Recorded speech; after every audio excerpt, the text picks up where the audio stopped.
They told you love is sacrifice. They said, if you love someone, you must give up everything. Your needs, your dreams, even your truth.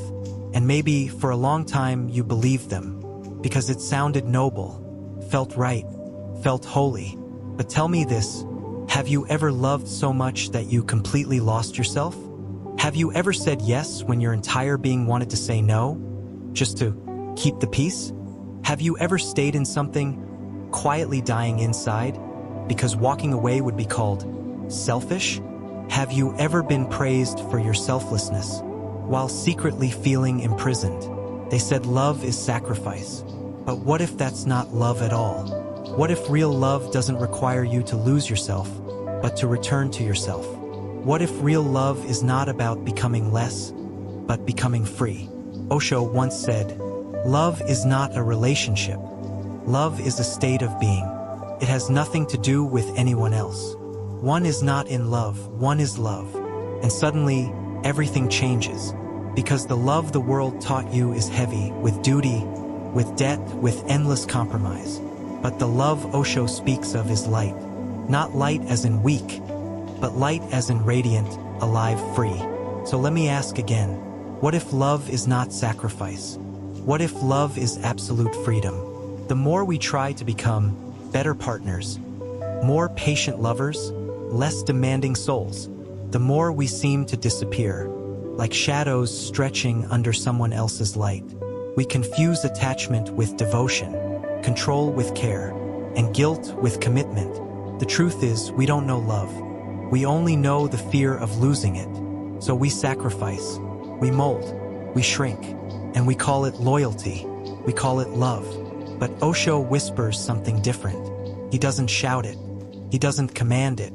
He simply places a mirror in front of us and says, a loving person simply gives. He does not ask. And when love flows without any demand, without any condition, it has a tremendous beauty to it. Think about that. Love that asks for nothing. Love that does not bind you to stay. Love that says, be who you are, even if that means walking away. Can you imagine it? Can you even believe in it? Because in the world you and I were raised in, love always came with a price. You owe me this. You should do that. If you really loved me, you would. So we paid, not with money, but with our silence, our obedience, our smallness. But what if that's not love? What if that's just fear wearing the mask of sacrifice? In this video, we won't try to fix your idea of love. We won't give you tips or rules. We won't offer you a definition. Instead, we'll sit together in the silence where love actually lives. Not in the performance, not in the pain, but in the freedom. Because love, when it is true, does not chain you. It releases you. Love does not demand you lose your boundaries. It honors them. Love does not say, die for me. It says, live fully, even if not with me. So maybe love is not sacrifice. Maybe love is absolute freedom. And maybe that's the reason it's so rare. Because most people aren't looking for love. They're looking for a soft prison, a beautiful cage, a mutual agreement to pretend. But you are here. You are listening. And something inside you already knows that what you've been calling love may not be love at all. It may be need. It may be fear. It may be habit. And that's okay. Because right here, right now, we're not trying to fix anything. We're simply letting go of everything love is not, to make space for what it truly is. So sit back, let go of what you think you know, and come closer, not to me, not to Osho, but to yourself. Because the love you've been searching for, the love without sacrifice, without games, without fear, it lives inside you, and it's waiting to be remembered. Osho never saw love as a noble struggle or a beautiful suffering. He didn't glorify endurance or reward self-denial. For him, love is not sacrifice. It is a fragrance that arises when two beings are utterly free. In his book Love, Freedom, Aloneness, Osho writes, if you sacrifice, it will look like love, but it is not. If it has even a shadow of sacrifice in it, it is poisoned. That line turns the entire foundation of conventional relationships upside down. We've been told since childhood that love is about giving up, letting go of personal desires, suppressing needs, and proving loyalty through suffering. But Osho offers a rebellion, a return to innocence, where love is not stained by martyrdom. He continues, "Love never sacrifices. Love gives because it is a joy to give, not a duty. The moment giving becomes a duty, it is no longer love."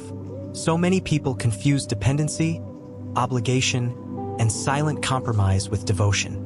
But real love, Osho says, cannot coexist with bondage. Imagine two birds flying together, not tied by a string, not dependent on one another's wings, but simply enjoying the same sky. That's Osho's vision of love. No expectations, no entrapment, just freedom dancing with another's presence. Take this everyday example. A partner says, "I've given up everything for you."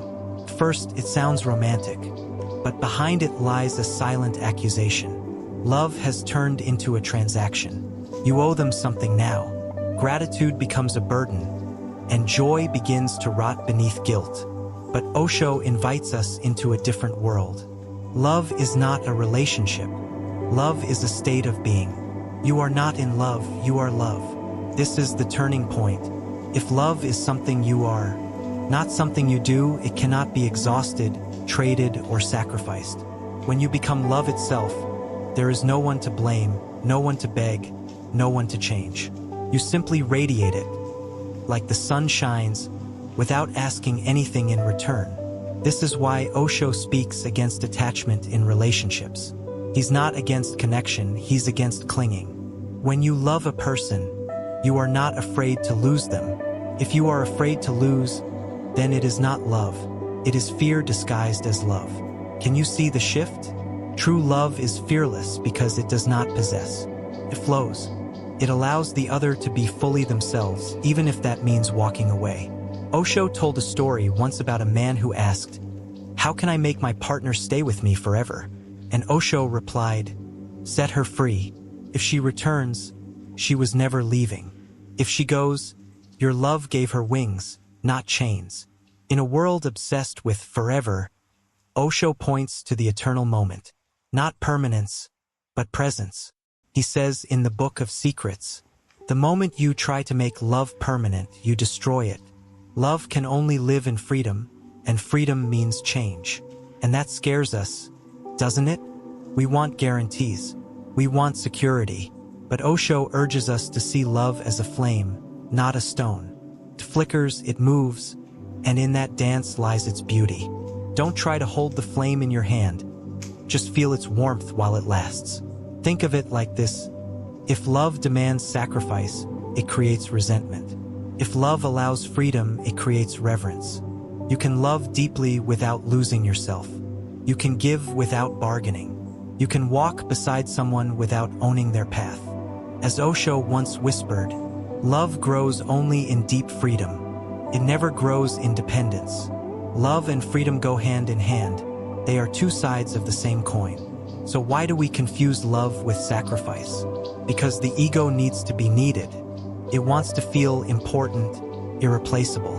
And the easiest way to trap someone is by saying, "Look how much I've given up for you." But the heart wants no prison. It wants to melt, not manipulate. To love in Osho's way is to say, "I don't need you to complete me. I'm already whole. But in your presence, I overflow." And in that overflow, there's no demand, no debt, no suffering dressed up as romance. Just love, free, effortless, alive. So now, with all that you've heard, what does love feel like in your body? Not in your mind, not in your memory, but in this very moment? Can you feel how often you've confused closeness with control, affection with expectation?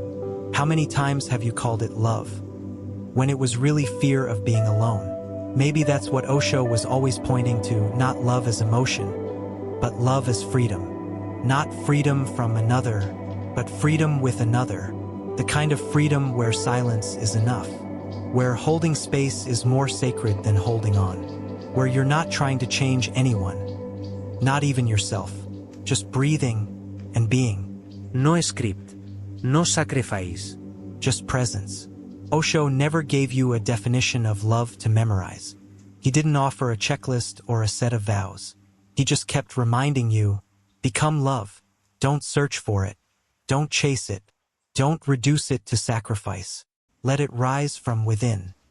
Maybe the love you've been trying to hold on to was never yours to begin with. Maybe true love can never be possessed, only witnessed. Maybe your greatest act of love isn't what you give up for someone else, but what you allow yourself to be, completely and without apology, in their presence. So, what would happen if you stopped trying to love? What would happen if you simply allowed it? No drama, no proof, just a soft unfolding of your inner being. Maybe you'd finally feel free. Maybe they would too. Or maybe there's nothing to do at all. Just sit, just be. And in that stillness, something more honest than all your past romances will arise. A fragrance, presence, a wordless yes, love, not a sacrifice, but your truest, freest state. Right now, always now,